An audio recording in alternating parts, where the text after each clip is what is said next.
Laurent Siget, bonjour, Boker Tov.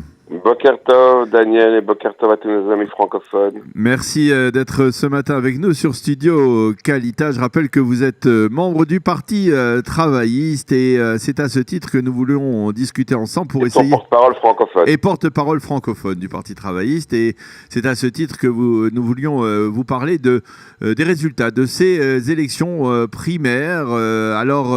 Bien entendu, des élections primaires qui se sont déroulées dans une atmosphère un peu particulière parce qu'il faut bien avouer que le Parti travailliste dans les sondages n'est pas au mieux. Mais d'une certaine manière, les primaires, c'est toujours une grande fête de la démocratie. Comment vous analysez ces résultats qui ont prouvé d'une certaine manière que Avi Gabay avait un certain poids, puisqu'on a vu que ses opposants comme Eitan Kabel avaient été relégués à des rangs, on va dire, presque non réalistes dans la liste électorale. Quelles sont les conclusions que vous tirez de ces primaires travaillistes ?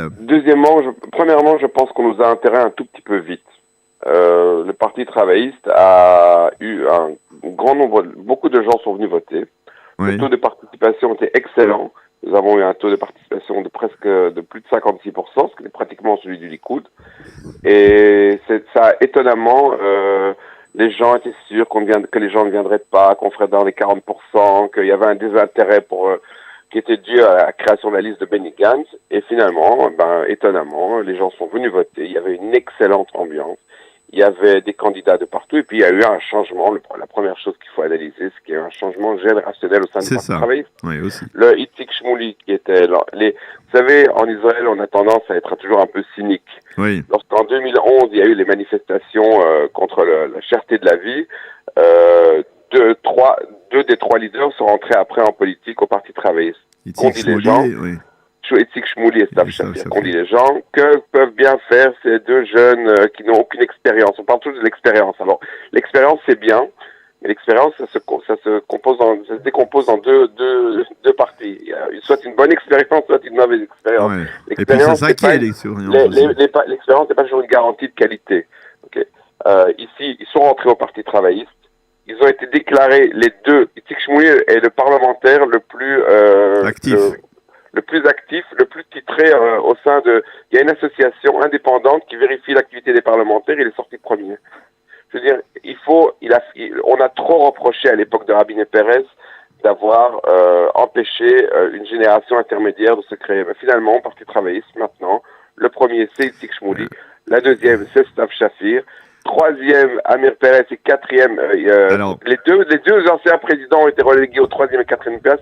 Et les jeunes ont pris la place. Alors est-ce que justement ça veut dire que finalement ils ont pris la place, mais malgré tout derrière celui qui est le président, c'est-à-dire Avi Gabay, et qui est loin de faire l'unanimité, Il est loin de faire l'unanimité, mais regardez tout de même, mon cher Daniel, c'est que regardez les choses qui sont en train de se passer hier. Deux sondages ont été publiés. Un où le Parti travailliste est passé de 5 à 8 sur la 13e chaîne. Oui. On a repris trois mandats à Gantz. Que les gens comprennent finalement. Après l'enthousiasme du début, le côté bling bling d'un général, deux généraux, trois généraux, tout ça c'est très bien, mais finalement les gens se rendent compte qu'il faut qu'il y ait quelque chose qui soit derrière, qu'il y ait une certaine idéologie, qu'il y ait des racines dans un parti. Tout de même, Laurent. C'est-à-dire le simple fait même que l'on se gargarise de passer de 5 à 8 mandats, ça veut dire que quand même le Parti travailliste, qui était le parti, on va dire, des pères fondateurs de l'histoire de l'État d'Israël, qui même il y a 4 ans avait obtenu avec effectivement Atnoa 24 mandats, le fait qu'il se retrouve aujourd'hui dans cette situation, ça en fait, prouve 18, parce que c'était 18 plus 6. D'accord, disons 18 pour 6. Alors disons 18, mais on part de 18 à 8, c'est une dégringolade. C'est un début de tendance, et je crois qu'il va y avoir ce qu'on appelle en hébreu un retour vers le parti, un retour à la maison, entre parenthèses. Ouais. Finalement, les journaux en annonçant à la fin du Parti travailliste nous ont rendu un très grand service. C'est que ça a fait... criant Gewalt, comme on dit chez nous, finalement, les gens se sont rendus compte que c'était pas possible et que ce parti devait exister et qu'il était nécessaire à la vie politique. Maintenant, je ne cache pas les problèmes. Moi, je suis pas bisounours.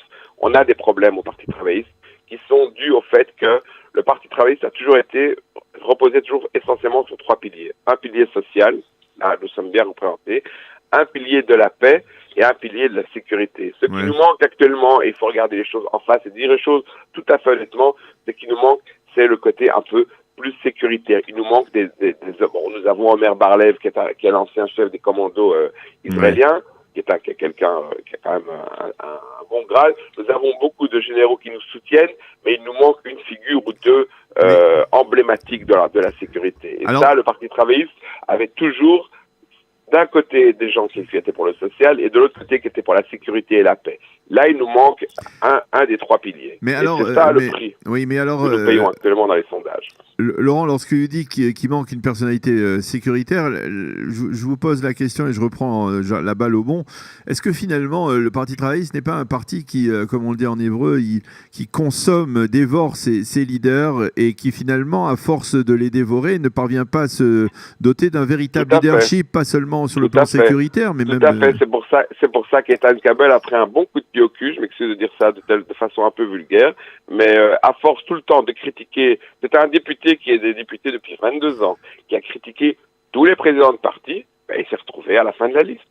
Moi-même, je n'ai pas voté pour lui, je vous le dis, parce que moi, on en a ras-le-bol au Parti travailliste de tous ces gens qui mais tout de même, un travail de sape à l'intérieur du parti. On arrive à une situation un peu presque paradoxale, où le Parti travailliste, qui représente, et là on peut discuter ensemble, contrairement à ce que l'on appelle les partis d'atmosphère, que sont des partis centristes, on va dire, qui ne reposent pas obligatoirement sur un véritable socle idéologique, le Parti travailliste, lui, repose sur un socle idéologique certain, incontournable, mais finalement aujourd'hui il est désavoué il n'est pas reconnu, on va dire, et il est et aujourd'hui même son leader aujourd'hui lui-même vient, on va dire, à l'origine du Likoud. Comment vous expliquez tout cela?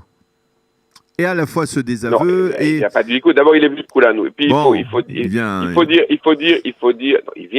d'une famille qui à l'origine est du Likoud, mais nous avons d'autres candidats qui à l'origine venait de Émilie Moati, sa famille, qui était une des candidates qui a été élue au 17e ou 18e place, je ne sais plus, qui est une amie, et qui est francophone, vient aussi d'une famille qui à la base votait Likoud. On a le droit de grandir dans une certaine atmosphère et de voter pour autre chose. On a le droit de changer, on a le droit d'évoluer. Ça, c'est pas le problème. Le problème d'Avi Gabay, c'est qu'effectivement, c'est un homme d'affaires. Il n'était pas encore très connu non plus. Moi, je vais vous dire personnellement, et je vais dire une petite note personnelle. Ça fait 25 ans que je suis au Parti travailliste. J'ai vu tout le monde. J'ai vu tous les hommes politiques, depuis Rabin, Pérez, Mitzna, Fouad, tous les hommes politiques. Un des hommes politiques qui m'a le plus impressionné par sa compréhension de la réalité israélienne, parce que lui comprend la réalité des choses. C'est pas simplement qu'il vient. Vous voyez, Gantz, il est arrivé de l'armée. Ce sont des gens qui n'ont jamais dû travailler. C'est pas un reproche, mais ils n'ont jamais dû travailler un jour de leur vie pour avoir leur salaire qui rentre. Il a travaillé. On peut pas lui enlever le mérite d'avoir travaillé pour la défense d'Israël. Ce n'est pas un reproche. Et ça empêche tout de même une certaine compréhension de la réalité sociale et économique. Alors les conseillers lui expliquent que ça va pas tellement bien, les conseillers lui disent, mais Avi Gabay, il vient d'en bas. Il est monté. Et puis il a un avantage. Il est très riche. Il n'a pas besoin de prendre de pot de vin. Il n'en a absolument pas besoin. C'est aussi un avantage aujourd'hui. Vu la situation de l'état de corruption. Regardez au Likoud. Nous avons fait des primaires.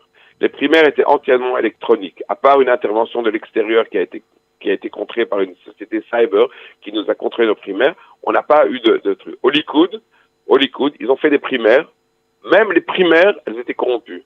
Il y a maintenant, Miri Regev a reçu à Bnei Brak 535 voix pour 334 on va pas parler du Likoud. Non, mais c'est important. Il faut parler des choses, que nous faisons les choses d'une certaine façon. Si nous arrivons à gérer le pays comme nous arrivons à gérer des primaires, on sera de toute façon plus en état de gérer un pays. Ok, alors regardez, Laurent, je voulais vous poser aussi une question parce qu'on en parle beaucoup depuis hier.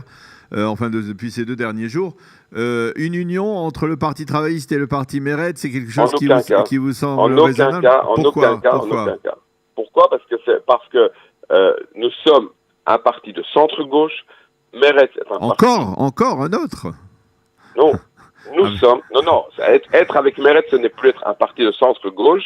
Non, je parle de Benny Gantz, je parle de Yair Lapid qui se Benny Gantz n'est pas un parti 100% de centre-gauche, puisque vous avez Tzvi Hauser, mon ami Tzvi Hauser, qui va se trouver à la 8e place, qui est loin d'être un homme de gauche, qui est un homme qui a été éduqué sur la Torah de Jabotinsky, et vous avez Tzvi Handel, qui est très très loin d'être un homme de gauche. Tout ça, ce sont deux partisans qui sont partisans de Eretz Israël Hashlema. C'est pas Tzvi Handel, c'est le seul parti de centre-gauche actuellement qui existe, c'est nous. Yair Lapid essaie, mais ça c'est pour contrer son manque d'expérience, essaie de montrer qu'il est plus à droite qu'à droite. Lui, il essaie toujours d'être là où le vent tourne. C'est une girouette politique, il est moins intéressant. Mais paradoxalement, Gantz n'est pas un parti de centre-gauche, c'est un parti de centre où il y a des gens de gauche qui sont confrontés. C'est vrai que la majorité des activistes de Gantz sont les anciens du Parti travailliste. Ça, il faut le dire. Je le dis, j'en suis désolé, mais je crois que, indépendamment de ça, les gens vont comprendre. Et puis les choses vont se passer de façon claire, nette et précise maintenant. Et nous sommes les seuls à dire que nous ne le mettrons pas. Nous avons assez payé le prix entre 2000 et 2013 d'avoir été la 5e roue du carrosse dans les gouvernements Likoud, où les leaders travaillistes couraient pour avoir un poste, pour avoir un Marocain au sein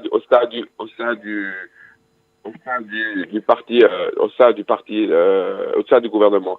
Ça, c'est vraiment, cette période est révolue. Il vaut mieux être 4 ans dans l'opposition et se construire de l'opposition, parce que de toute façon, en Israël, il faut une opposition et une majorité. De toute façon, ce qui est intéressant dans les 2 derniers sondages qui ont été publiés hier, c'est qu'il y a un rétrécissement de l'écart entre le bloc de gauche et le bloc de droite. Parce que paradoxalement, il se peut que le Likoud ait 30 à 32 ou à 33 mandats, mais ça pourrait être une victoire qui n'en est pas une. Parce que plus le Likoud monte, plus il vide, c'est le principe des vases communicants, plus il vide les petits partis de droite ou d'extrême droite. Vous savez qu'aujourd'hui, Lieberman, il n'est pas sûr de passer. Oui. Chasse est à la limite.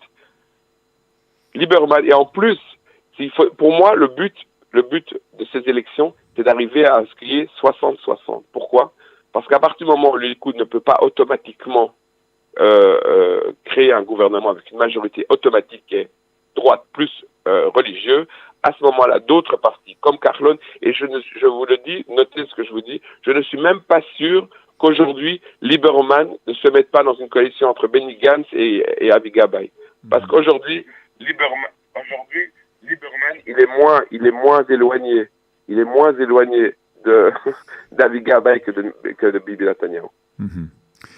Eh bien, Laurent Siget, merci beaucoup d'avoir accepté de commenter avec nous ces derniers développements. C'est toujours un plaisir au sein du Parti travailliste. Merci d'avoir été avec nous et bonne journée, bonne continuation. Merci, je vous remercie et bonne journée à tous. Au revoir. Voilà, il est 8h23 sur Studio Qualité. Nous allons marquer une pause musicale. On se retrouve à 8h30 pour la revue de la presse et des médias.